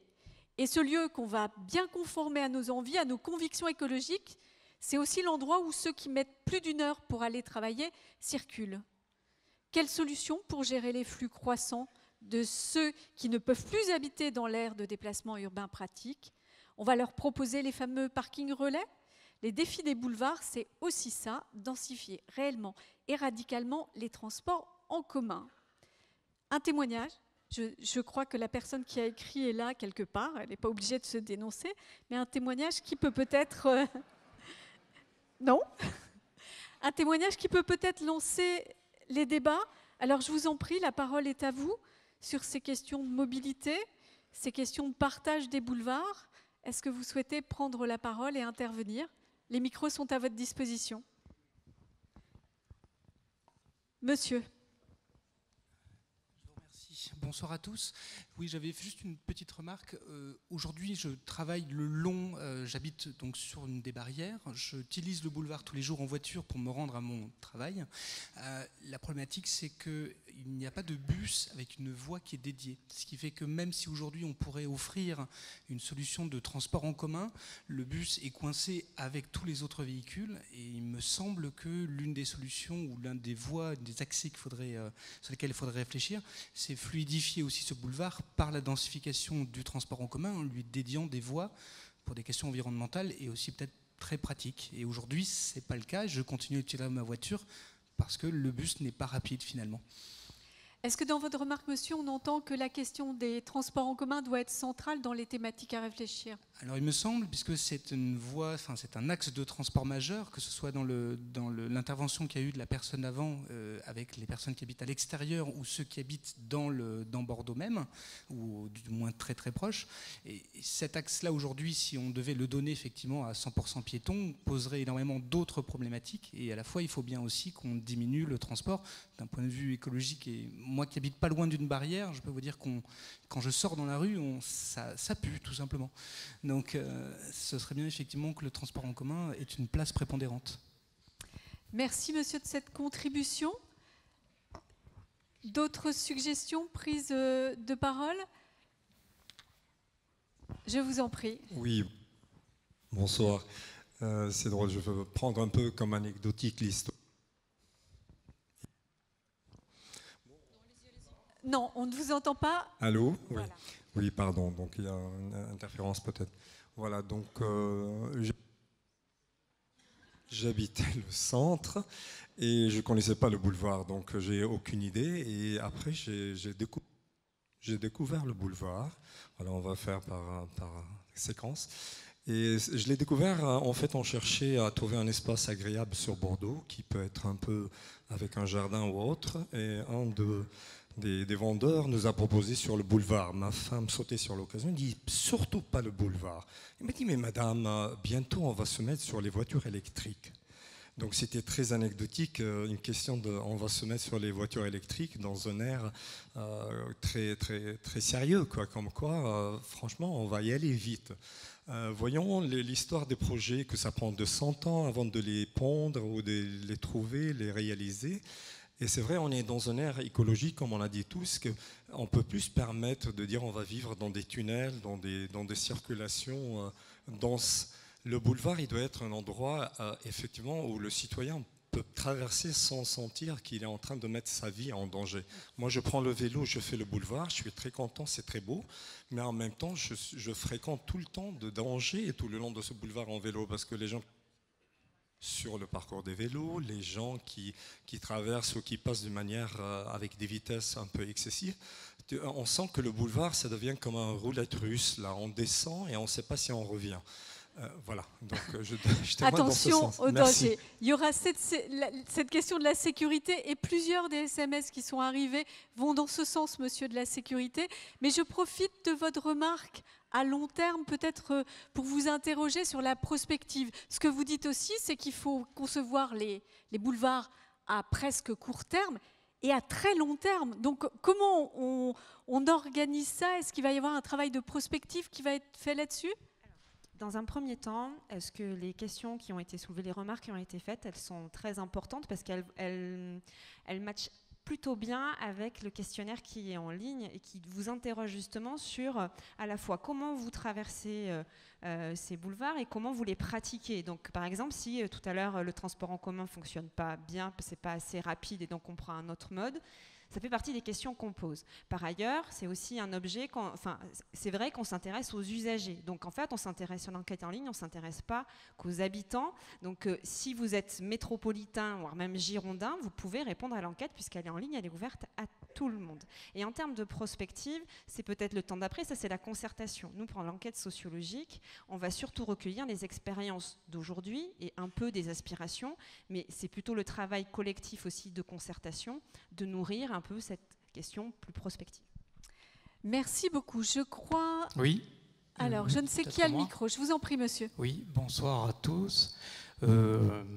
Donc, alors, moi, je me demande... D'abord, je vous remercie de nous donner la parole et de faire participer les citoyens à ce beau projet. Très intéressant. Je pense qu'il y a beaucoup de choses à faire. Mais moi, je me pose une question. Est-ce qu'il n'y a pas une question préalable à se poser avant de lancer tous ces travaux? La question, c'est est-ce qu'il est possible de diminuer la place de la voiture sur les boulevards? À mon avis, c'est la question de base à régler. Parce que si ce n'est pas possible, on ne pourra rien faire. Vous voulez dire, est-ce que techniquement on peut avant de rêver? C'est ça? Non, ce n'est pas une question technique, c'est une question de flux. Évidemment, tous les automobilistes qui utilisent les boulevards, si demain, avec notre projet, on enlève une voie pour les voitures, bon, pourquoi pas, mais vous allez déclencher des embouteillages tout autour des boulevards, parce que les gens n'ont pas d'autre choix souvent que de prendre la voiture et de filer sur les boulevards. Voilà, donc le projet va être peut-être très beau, mais si vous diminuez la place de la voiture, j'ai peur qu'il y ait des centaines de milliers d'automobilistes de la métropole qui soient très mécontents et ça pourrait déclencher des manifestations. Alors, vous mettez le doigt sur effectivement des positionnements, en tout cas des interrogations. Est-ce que sur ce projet, ça va être la voiture contre la qualité de vie, Il y a plusieurs personnes dans la salle qui envoient des textos dans ce sens, en penchant plus d'un côté ou de l'autre d'ailleurs. Ben, je vous en prie, si j'ai vu plusieurs têtes réagir, si vous souhaitez réagir à la proposition de monsieur. Alors, le micro va jusqu'à vous. Bonsoir. La question la plus simple, c'est de savoir à quelle échéance on souhaite faire ces travaux ou se mettre en place ce projet. Si c'est dans 50, 60 ans, il n'est même plus question de parler de véhicules, de voitures. On se déplacera autrement. C'est peut-être la solution d'un hyperloop, ce que fait Elon Musk en Californie. Donc en fait, aujourd'hui, c'est de savoir, puisque c'est un projet, on parle aujourd'hui plus ou moins dans le vide, ce qu'on aimerait tous, c'est moins de voitures, plus de transports en commun. Aujourd'hui, voilà, il faut nous donner cette échéance de réalisation de ce projet. C'est parler de tout ce qu'on veut, de ce que chacun veut, parce que malheureusement, tout ce qu'on veut, ce n'est pas forcément ce que chacun veut. Donc là, on va avoir du mal dans cette concertation à trouver des points en commun. Et les élus seront capables de nous dire, voilà, on ne peut pas prendre vos questions en compte, elles sont trop diffuses, elles sont trop éparpillées, il n'y a pas un sens général à ce que vous voulez. Ça, c'est la première chose. Et aujourd'hui, c'est gentil, la deuxième sur laquelle je voudrais parler, c'est très gentil de nous donner la parole. Simplement, aujourd'hui, on nous demande, est-ce que c'est le fait du hasard ou quoi ? Mais c'est quand même un abandon des politiques publiques de se rendre compte qu'aujourd'hui, les boulevards, qui pourtant un axe urbain, soient devenus une véritable autoroute. C'est quand même pas normal. C'est-à-dire qu'aujourd'hui, la politique publique de transport a été faite avec des sociétés de bus qui sont incapables aujourd'hui de transporter. Moi, ça m'est arrivé plusieurs fois, j'habite Barrière de Bègle, d'aller à Chaban, de rentrer plus vite à pied qu'en bus. Les soirs de match, c'est impossible de circuler, c'est pas normal. Donc tout est fait pour que chacun puisse se déplacer de manière individuelle. Et bien on en arrive à cette autoroute à la place des boulevards. Merci monsieur, et vous mettez l'accent sur deux sujets qu'on a déjà abordés. Le temps long et les transports en commun. On va prendre une autre intervention juste avant. Je voudrais juste une seconde. S'il vous plaît, quelqu'un a perdu une carte bleue. Je veux bien la garder, mais... Ah non, mais si vous... Non, je la pose là, à la fin de la réunion, venez me voir pour la récupérer. Je vous en prie, qui a le micro ? Moi, c'est juste pour une expérience. Je suis automobiliste, piéton, et en même temps, je prends les transports en commun. Selon le moment de la vie, on ne peut pas choisir de ne prendre pour le boulot que d'aller à pied ou en transport en commun. Il y a des moments où il y a des gens qui n'ont pas les horaires qui sont adaptés. Et en plus... Moi, par exemple, ce midi, on a parlé avec des collègues leur disant que j'allais à cette réunion. Eh bien, c'était des cas totalement différents, que chacun des gens qui ont parlé précédemment ont parlé, des gens qui habitent hors de notre axe, qui ont la difficulté de venir et qui prennent les boulevards, parce que de toute façon, les transports en commun ne sont pas adaptés pour eux. Certains qui n'ont pas de train, comme certaines de mes collègues, pour venir. Certaines qui le prennent quand même, mais les transports en commun, avec certaines pannes, par exemple, au niveau du tram, deviennent catastrophiques pour elles. Et c'est vrai que toutes les expériences font que ce n'est pas que nous, riverains, qui pouvons parler des boulevards. Il faut effectivement intégrer la mobilité large. Merci madame pour ce témoignage. Alors à gauche, il y avait une question. Il faut avoir un micro pour ça. Alors, normalement on a perdu un micro. Avons-nous perdu un micro ? Bon, avant de quitter cette assemblée, je voudrais recentrer un peu la discussion sur la vie à Bordeaux, en tenant compte du problème des barrières. J'habite tout près du cimetière de la Chartreuse depuis de très nombreuses années et j'ai vu disparaître les commerces dans ce carrefour qui s'appelle la barrière d'Arès. Par contre, on vend dans 2 lieux différents de l'essence. Ça favorise les gens qui circulent en voiture. Vous avez une société de location de camions pour déménager qui occupe tout l'espace sur les boulevards. D'autre part, étant donné que je ne suis pas de première jeunesse et que je suis en retraite, je vais voir mes amis, bien entendu. J'ai la chance d'avoir une voiture et un garage et un appartement, donc sur ce plan-là, je ne me plains pas. Mais par contre, quand il y a des matchs au stade Chabandelmas, il n'y a plus de trottoir. Alors moi, ce que je voudrais, vous parlez de mobilité, vous parlez de mobilité douce. À plus de 80 ans, on ne fait pas trop de vélo en ville, parce qu'on ne veut pas mourir tout de suite. Donc, ni de trottinette. Bon, donc moi je voudrais, pour les piétons que nous sommes encore, du respect, de la place sur les trottoirs, et après, et des commerces pour pouvoir manger. Voilà. Merci, des postes madame. Et des banques. Pour le reste, je m'en fous. Merci. Merci beaucoup, madame. Alors, le micro, je vous en prie, monsieur. Pardon, madame. Alors, il ne faut pas appuyer sur le petit bouton. Il faut éviter d'y toucher. Et là, ça marche? Ah oui. Et là, ça fonctionne. Je vous en prie. Bonsoir.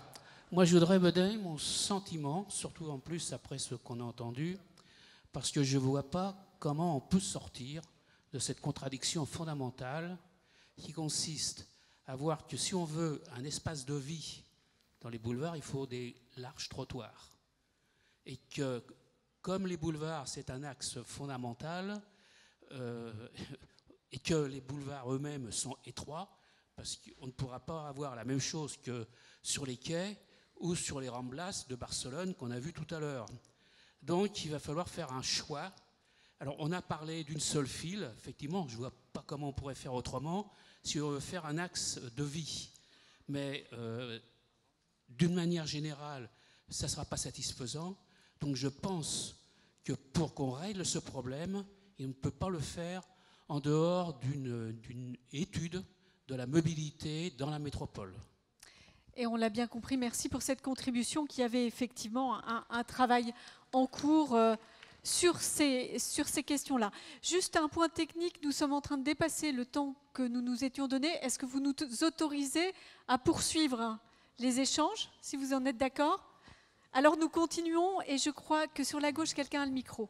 Oui, je voulais donner un accord total avec ce que disait la personne précédente. On ne peut réfléchir qu'en termes de mobilité à l'échelle de la métropole, si on veut penser les boulevards. Sinon, ça sera forcément un échec, puisque l'espace est contraint. On peut quand même signaler qu'il y a 25 mètres de largeur minimale de façade à façade. Donc en fait, ça peut permettre un large trottoir de type promenade circulaire arborée, à condition de garder... par exemple, une double voie pour des transports en commun et une double file pour les automobiles. Mais il faut vraiment penser en termes de mobilité générale. Une association comme l'association Vélocité, elle a proposé un plan là-dessus que vous pouvez consulter sur Internet à l'heure actuelle. Et donc j'invite les gens aussi à consulter et à repenser ça dans le cadre d'une mobilité globale, piétons, vélos, automobiles et transports en commun, en réfléchissant à cette largeur qui est de 25 mètres. Actuellement, les voitures occupent 80% de l'espace. Il suffirait peut-être de penser à ramener à 50%, mais dans le cadre d'un projet de mobilité globale à l'échelle de la métropole. Vous dites, monsieur, c'est possible, c'est une question de priorité sur cet espace. Et de penser à l'échelle de la métropole les déplacements, sinon on ne peut pas s'en sortir en pensant qu'à l'échelle des boulevards. Merci, monsieur. Merci pour cette contribution. Il y a des contributions écrites aussi, Christophe. Touche à rien. Non. Là ouais. Je vais finir par apprendre. Hein. Des papiers, on en a reçu beaucoup et ils correspondent plus ou moins à ce qu'on entend là. C'est-à-dire qu'ils mettent... Alors, à part certains qui sont en interrogation sur le résultat de la concertation, qui va être dans le comité de concertation, etc. Et donc par rapport à ça, je réponds très très vite en disant tous ceux qui veulent venir sont les bienvenus. Donc voilà, il n'y a pas de sélection, etc. Tout le reste porte beaucoup sur cette tension entre voiture, circulation douce, sur la question des mobilités. Et on en revient à ce qu'on disait tout à l'heure, quasiment au propos liminaire, c'est de se dire, ça dépend, et ça a été rappelé, à quelle échelle de temps on se place, quoi. C'est-à-dire qu'effectivement, aujourd'hui, si on s'arrête à ce qu'on vit les uns les autres tous les jours, bah, cette tension-là, c'est notre quotidien, donc on a du mal à la dépasser, quoi. Je ne suis pas du tout certain que si on essaye de regarder comment on était 30 ans en arrière, on n'était pas du tout dans les mêmes configurations qu'aujourd'hui. Donc ça veut dire qu'en 30 ans, on a fait un mouvement que beaucoup considèrent comme négatif, mais on a énormément bougé sur les boulevards. Et la question, c'est d'essayer de réfléchir où est-ce qu'on pourrait être dans 30 ans et quel est le chemin à parcourir pour y aller. Et dans vos contributions, vous êtes beaucoup sur cette tension entre les différentes modalités de transport, la mobilité, voiture, circulation douce, etc. Et je pense que ça va être un sujet assez massif dans ce qu'on a à faire, dans ce qu'on a à investiguer dans les ateliers et plus tard dans les ateliers d'approfondissement. Parce que pour reprendre ce que vous disiez tout à l'heure, c'est-à-dire votre doute à comment on sort d'une tension comme ça, c'est-à-dire comment on arrive à arbitrer sur des situations aussi tendues et contradictoires a priori. C'est la discussion et peut-être la hiérarchisation de qu'est-ce qui est important au final pour vous. Et ça peut être fait, je pense, tranquillement. Merci Christophe. Souhaitez-vous prendre la parole? Alors, monsieur, puis madame, j'ai vu votre main. Oui, bonsoir. Et monsieur ensuite. Pardon. Oui, très rapidement, pardon. Juste un point, moi je suis usager, c'est moi qui ai envoyé le SMS que vous avez lu, j'en suis pas forcément très fier, mais juste un point, en tant qu'usager vélo, moi j'ai grandi dans ce quartier, j'ai passé 20 ans ici, j'ai fait mes études, j'y suis né, et je suis parti, j'ai vécu à Lyon, à Toulouse et à Paris, pendant 20 ans. Eh bien, c'est pas mieux ailleurs. Ça, c'est le premier point. Les Bordelais n'ont absolument pas à avoir honte de leur ville, bien au contraire. Quelques points seulement, c'est le lieu qui définit l'usage. Moi, je suis cycliste tous les matins, et tous les matins, je croise des véhicules avec une personne dedans. Voilà, c'est ça la réalité du déplacement à Bordeaux, c'est qu'on a un vrai problème fonctionnel. On n'a pas la solution pour les gens. J'aurais espéré qu'il y aurait eu des élus de Tresse, peut-être du bassin d'Arcachon, mais très honnêtement, il y a des gens qui travaillent ici, qui sont des usagers de la voiture sur le lieu boulevard et qui sont tout seuls dedans. Mais c'est, en tant que cycliste, je peux vous promettre que le lieu, juste pour finir avec ça, quand je roule à l'intérieur des boulevards, je suis relativement protégé par les usages. La limitation à 30 est une action qui est très bénéfique et on peut remercier l'ensemble des élus pour avoir pris ce genre de décision pour les vélos, mais peut-être à l'encontre des automobilistes. Je ne sais pas, moi je suis les deux, mais quand je suis sur un vélo, tout va bien. Mais ce qui est certain, c'est que dès que j'ai passé les boulevards, et j'ai habité à Talence avant d'habiter en bordure de boulevard avec le trottoir à Bordeaux, dès que je passe les boulevards, alors là j'ai des pistes cyclables défoncées, mais c'est vrai à Villeneuve-d'Ornon aussi, c'est vrai à Bègles. Je regarde le maire de Talence qui ne peut pas répondre tout seul de ce genre d'obligation. Mais les automobilistes eux-mêmes se disent que finalement le vélo n'est plus à protéger dès qu'on est sorti de la zone interne des boulevards. À l'extérieur, on empiète sur l'espace de ce qui est l'automobiliste tout seul qui doit vite rentrer chez lui ou qui en vient très vite. Voilà, bonne soirée à tous. Merci beaucoup, monsieur. Puis merci pour votre témoignage écrit tout à l'heure. On va très rapidement peut-être prendre les 2-3 dernières interventions rapides. Madame m'a fait signe, oui, tout à l'heure, et monsieur puis, au premier rang. Et puis après, on essaiera de... Il y a encore des questions. Voilà, de ce côté-là. madame. Merci.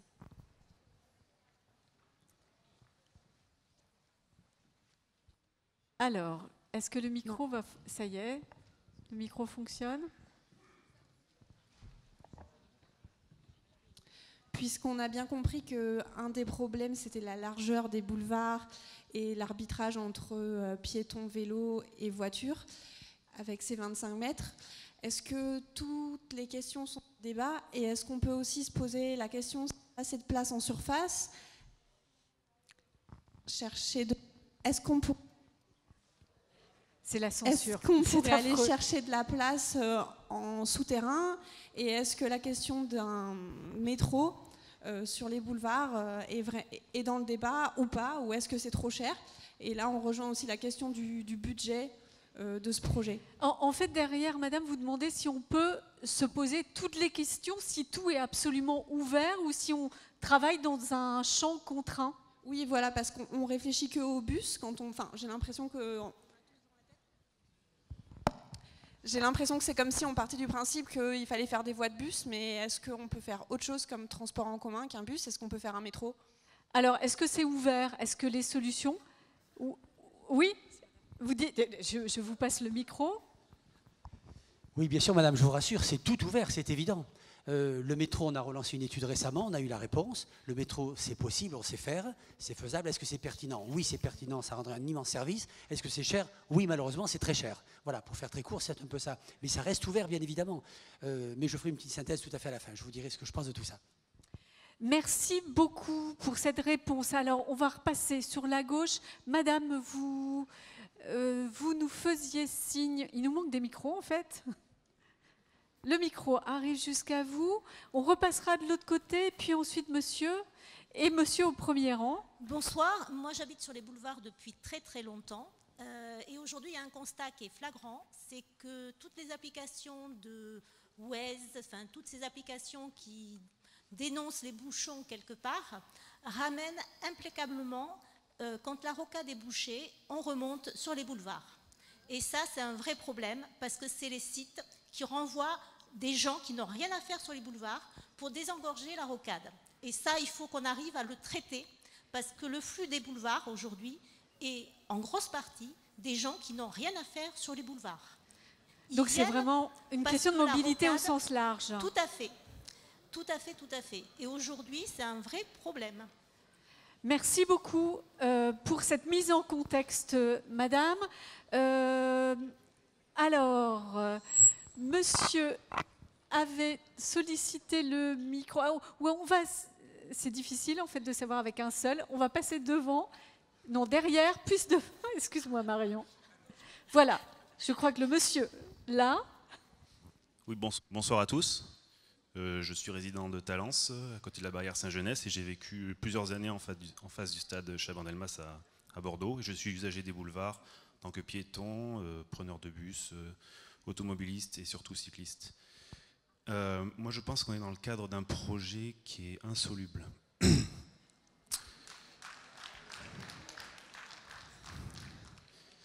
Que ce soit à court terme et encore plus à long terme. Et on nous l'a suffisamment rappelé ce soir, il faut qu'on se projette dans 30 ou 40 ans, donc 2050, 2060. Pourquoi à court terme c'est insoluble? Parce que si on réduit la place de la voiture, ce que à titre personnel je souhaite, eh bien, on va embêter les gens qui viennent travailler dans la métropole, là où se trouve l'essentiel de l'activité économique en Gironde. Je pense aux personnes qui n'habitent pas la métropole bordelaise. Et souvenez-vous, il y a quasiment un an aujourd'hui, les Gilets jaunes nous l'ont rappelé. Maintenant, à moyen terme, long terme, 2050-2060, on va vraiment commencer à ressentir les conséquences du réchauffement climatique. Une des conséquences du réchauffement climatique, ce sera la montée du niveau des eaux, notamment de la Garonne. Une étude parue le mois dernier a montré que quels que soient les scénarios, du plus optimiste au plus pessimiste, il y aura de plus en plus d'inondations dues au débordement de la Garonne. Inondations qui pourraient aller jusqu'à la manufacture de bordelaise à Bègle, et ça c'est au sud, et au nord jusqu'au quartier du Grand Parc. Aujourd'hui, on a des grosses inondations à peu près tous les 10 ans, avec le niveau de la Garonne qui est celui qui est aujourd'hui. Dans 30 ans, 40 ans, la Garonne sera 1 mètre plus haut à peu près, et les inondations, les grosses inondations auront lieu, non pas tous les 10 ans, mais de façon beaucoup plus régulière. Ce que vous nous dites, c'est qu'il faut intégrer ça aujourd'hui? Ça veut dire qu'il faut intégrer ça aujourd'hui. J'ai un gros doute sur la possibilité, la faisabilité d'un boulevard rive droite, parce que la rive droite sera beaucoup impactée, et il faudra tenir compte de ces inondations récurrentes, beaucoup plus qu'aujourd'hui. Merci beaucoup. Les changements climatiques, effectivement, à intégrer. On va passer peut-être devant, monsieur, je vous en prie. Bonsoir, moi je ne suis pas élu politique, je suis élu économique, dont je peux parler ce soir. J'avais compris que cette consultation était sur les boulevards et aussi sur les barrières. Et je voulais poser une question concernant les barrières. Les barrières, quand on reprend l'histoire de Bordeaux, c'était des villages qui avaient une entité et qui représentaient un lien. Est-ce que ce projet, c'est une question que je pose aux élus, est-ce que ce projet permettrait de recréer des sortes de villages au niveau des barrières, et que ces villages puissent permettre aussi de faire de l'immobilier accessible aux gens de la métropole, parce que le flux dont tout le monde a parlé tout à l'heure, le flux routier, il vient essentiellement de gens qui n'ont pas pu se loger sur Bordeaux et qui sont obligés de venir en voiture. Donc est-ce que ça permettrait, est-ce que vous avez d'ailleurs l'autorité de faire de l'immobilier à bas coût? Et je vais compléter, plusieurs textos sont arrivés autour de l'impact sur l'immobilier, sur le coût du logement, sur le coût de l'immobilier, de l'aménagement des boulevards. Dans notre esprit, on voit bien que les sujets de mobilité sont essentiels. Moi, je crois quand même au volontarisme. Et je suis persuadé qu'on trouvera les voies et les moyens de faire cohabiter un piéton, un trottinettiste, un cycliste, un automobiliste et du transport en commun, avec une façade de façade à façade 25 mètres. Je pense qu'on doit pouvoir y arriver. Par ailleurs, on n'est peut-être pas obligé de faire quelque chose de monolithique sur les 12 km et, suivant les secteurs des boulevards, ne pas avoir tout à fait la même configuration d'aménagement. Ce qui m'amène à parler des barrières, et dans l'esprit, dans le nôtre, en tout cas dans le mien, c'est de grouper autour des boulevards les barrières et une bande qui va de 200 à 300 mètres intra- et extra-boulevard. Et ça a été signalé très justement tout à l'heure. Moi, j'habite sur Barrière d'Ornano. L'idée, c'est qu'on puisse travailler à une réflexion qui aille de l'hôpital à Gaviniès. Et que cette identité dont vous parlez, elle soit à l'ordre du jour, et que par ailleurs, on puisse aussi donner une vocation aux barrières et que ça ne soit pas là aussi monolithique. S'agissant du logement et de l'habitat, l'idée que l'on avait en tête avec le président de l'agglomération, c'est qu'on puisse fixer à un moment ou à un autre un sursis à statuer sur l'ensemble de ce périmètre, d'avoir une vraie vision d'aménagement urbain. Quand on parle de sursis à statuer, c'est de bloquer de suite toutes les spéculations qui pourraient venir de la part d'aménageurs ou de promoteurs qui se diraient ça y est, ils vont réaménager les boulevards, du coup on en profite pour faire de la réserve foncière et à terme faire des programmes. Donc faire un sursis à statuer qui bloque les choses et d'y intégrer toutes ces questions de logement abordable avec des prix de sortie accessibles et d'avoir une vraie mixité entre de l'activité, c'est de l'activité professionnelle, c'est du commerce, c'est des équipements publics et du logement. Bien évidemment qu'on l'intègre dans la réflexion. Merci beaucoup de remettre effectivement dans ce contexte très large et toutes ces problématiques. Les garants. Les garants non plus peuvent pas s'exprimer. C'est pas vrai. Merci beaucoup. Juste parce qu'effectivement, il y a certaines personnes qui partent, donc j'aimerais, si vous pouviez faire un petit rappel sur le fait qu'il y aura un compte-rendu, bien entendu, à la fois de cette réunion, mais aussi de toutes les rencontres qui vont avoir lieu dans le cadre de cette concertation, d'une part. Ensuite, est-ce qu'il est possible également, puisqu'il y a des études, des rapports qui sont aujourd'hui proposés pour avoir un peu un élargissement dans la réflexion, qui puissent être mis en ligne sur le site de la concertation également? Et de 3, est-ce qu'il sera possible aussi de faire un petit état des lieux de la participation, parce qu'il y a les questions qui sont posées par le public et qu'on peut entendre, mais il y a toutes celles qu'on ne connaît pas. Et si c'est très difficile, et je comprends l'exercice extrêmement périlleux, une idée, en gros, de voilà, quelle a été cette participation, histoire que... Sur la soirée. Effectivement, je vais revenir avec tous ces éléments de compte rendu pour que vous puissiez avoir tous les éléments sur la soirée avant de partir. Ce que je vous propose maintenant, on a un peu débordé, c'est de conclure la soirée, de la conclure sur une frustration que j'imagine. On n'a pas posé toutes les questions. C'est une frustration, mais ce n'est pas toujours un mal, parce que ça veut dire qu'il nous reste du travail. Donc, je voudrais conclure cette soirée en vous invitant à participer à la suite de la démarche, aux visites, aux ateliers thématiques qui vont commencer le mois prochain. Donc, n'hésitez pas à aller sur le site, à vous inscrire, à suivre les visites, à suivre les ateliers et à contribuer sur la plateforme. Sur cette plateforme, comme le disaient les garants, vous allez trouver les comptes rendus de cette soirée. L'ensemble des contributions qui ont été les vôtres, à savoir les contributions écrites, les contributions SMS, seront versées à la fois donc au dossier des garants et au dossier de la métropole pour alimenter la réflexion. Sur le site, vous trouverez aussi l'ensemble des études, notamment les études en cours par l'AURBA, pour que vous puissiez vous renseigner. Je voulais vous donner ces quelques repères et puis peut-être vous inviter, Patrick Bobet, à nous dire quelques mots en conclusion de cette première soirée forcément trop courte et sur la suite de la démarche.